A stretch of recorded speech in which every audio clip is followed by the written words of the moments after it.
मैं paradox of change की बात कर रहा था। So let's come to fragmentation, ध्रुवीकरण के साथ फ्रैगमेंटेशन की बात करें। यहाँ मेरे ख्याल से मोस्टली तो लोग जो हैं वो, उनको महाभारत सीरियल ज़रूर याद होगी। 1980 के दशक में जो मेरे ख्याल से स्टूडेंट्स हैं उन्होंने तो शायद नाम भी नहीं सुना होगा, लेकिन उस जमाने में एक सीरियल थी जो मैं आपको बताना चाहूँगा, जो 20-25 साल से कम उम्र के हैं। एक ऐसी सीरियल थी इस देश में, जब सीरियल टेलीकास्ट होती थी, पूरा हिंदुस्तान, और मैं एग्जैगरेशन नहीं कर रहा हूँ, आप बाकी लोगों से भी पूछ लीजिए, पूरा हिंदुस्तान 1 घंटे के लिए स्तब्ध हो जाता था। पेपर में काफी किस्से आते थे कि कैसे बस रुक गई, कहीं कुछ तो ऐसी भी रिपोर्ट आया कि ट्रेन रुक गई क्योंकि वो ड्राइवर महाभारत के सीरियल देखना चाहता था, और पैसेंजर कंप्लेंट नहीं करते थे। और भी बड़ी बात है,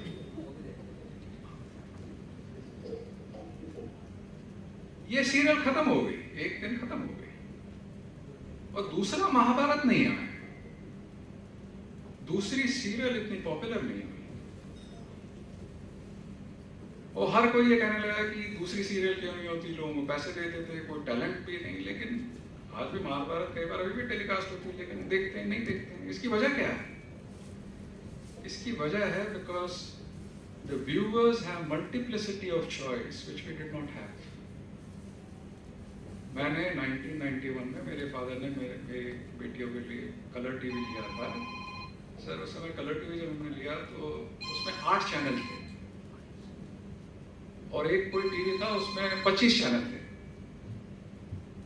तो हमने कहा ये 25 चैनल लेके क्या करेंगे, 8 चैनल बहुत हो गए। आप लोग सोच सकते हैं 8 चैनल बहुत हो गए, ये हम 20 साल पहले सोच रहे थे।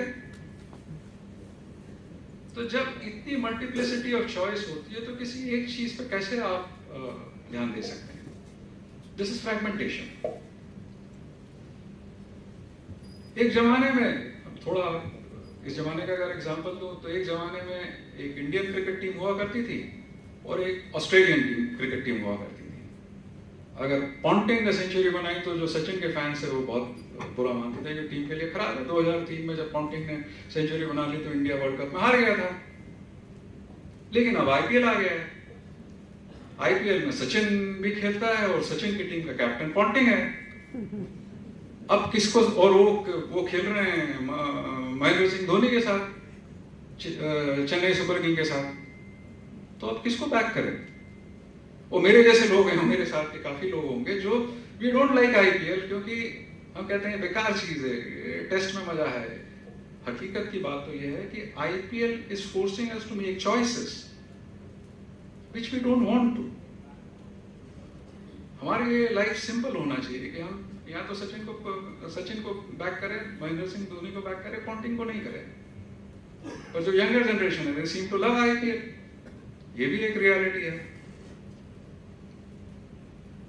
पॉलिटिकल पार्टीज, ये भी कोई एक्सीडेंट नहीं है कि पिछले 20 साल में सेंटर में कोई भी पार्टी मेजॉरिटी में नहीं आई। वो जमाना चला गया जब 2/3 मेजॉरिटी, 3/4 मेजॉरिटी किसी एक पॉलिटिकल पार्टी को सेंटर में हुआ करती थी, और वो जमाना आएगा ऐसा भी कोई मानता नहीं है आज।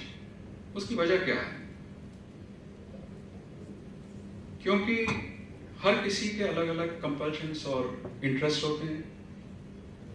अब रीसेंट एग्जांपल ले लीजिए आप, जो श्रीलंका में हो रहा है, तमिल लोगों के साथ हो रहा है, उसको rest of India is not concern और इतना उसमें परेशान नहीं होते, लेकिन डीएमके के लिए बहुत बड़ी चीज़ है। क्योंकि तमिलनाडु में अगर आपको पॉलिटिकल पार्टी के हैसियत से आपको रेलेवेंट होना है तो you have to take into account Sri Lanka. इसीलिए डीएमके को वो चीज़ करनी पड़ी जो पिछले मेरे ख्याल से 20, 25, 30 सालों में कभी डीएमके एआईडीएमके ने नहीं करी। आप पिछले 25-30 सालों में देखिए तो हमेशा ये हुआ करता था, अगर एआईडीएमके पावर स्टेट में है तो सेंटर में किसी भी तरह से डीएमके कोएलिशन में रहती है। आज पहली बार ऐसा हुआ है कि डीएमके न तो स्टेट में पावर में है न तो सेंटर में पावर में है, but they have to take this decision because they can not survive without it.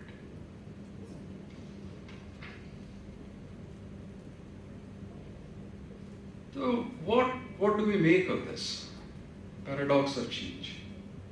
Convergence and fragmentation. अगर सीधे सीधे शब्दों में कहा जाए तो हम उस दुनिया में आज रह रहे हैं जहां पे सुपर स्पेशलाइजेशन बहुत जरूरी है। It is extremely important to do super specialisation. आपको एक उदाहरण देता हूं मैं। 2005 में हमारा जब हमारी 25th एनिवर्सरी हमारी बैच की ग्रेजुएशन की हुई थी, हम 180 में से करीब करीब 125 साथ में थे, और ऐसे ही हम लोग एक दूसरे को पूछ रहे थे, तो सडनली इट केम आउट कि 180 में से हार्डली 10% या 15% लोगों ने बीई के बाद कोई दूसरा और क्वालिफिकेशन एक्वायर किया हो। Can you imagine today's student doing only BE and nothing else? Impossible, सोच ही नहीं सकते। लेकिन हमारे जमाने में बीई बहुत बड़ी चीज थी। पोस्ट ग्रेजुएशन करना कोई बहुत जरूरी नहीं था। एमबीए तो उस समय हुआ ही नहीं करता था। एमई तो वही करता था। मैं माफी चाहता हूँ, मैंने एमई किया नहीं, मैं कर नहीं सका। लेकिन एक जो हमारी जो भ्रामक कल्पना है उस जमाने में हमारे दिमाग में दौड़ा करती थी उस समय में कि एमई वही करता है जो जिसको जॉब नहीं मिल रहा। ये भ्रामक कल्पना है उस जमाने में हमारे दिमाग में थी, गलत थी, लेकिन ये सोचने का तरीका था। लेकिन आज अगर कोई कहता है कि मैं सिर्फ बीई करूंगा तो वो पागल है, इसको तो he doesn't know what he is doing, सोच ही नहीं सकता।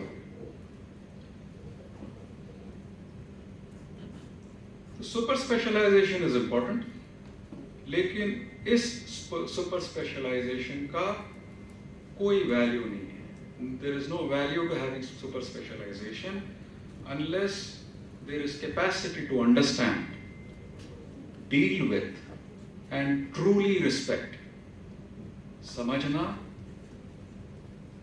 और उसके साथ उसको, उस डिफरेंट विचारधारा को, उस विभिन्न विचारधारा को इज्जत से देखना।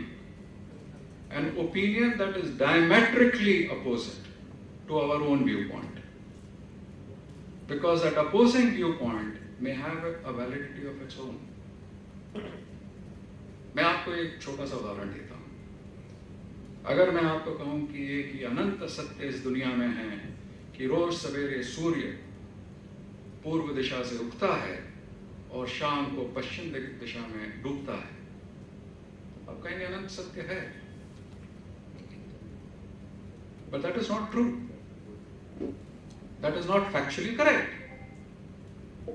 हम लोग सब जानते हैं that sun doesn't rise, sun doesn't set. सूर्य जो वहां है वहीं है। ये उगना और डूबना ये तो एक ऑप्टिकल इल्यूजन है। उस व्यक्ति का ऑप्टिकल इल्यूजन है जो एक पत्थर, एक standard on a piece of rock जो अपने आप घूम रहा है और सूर्य के बाद आजू बाजू भी चक्कर मार रहा है। लेकिन so that is the reality.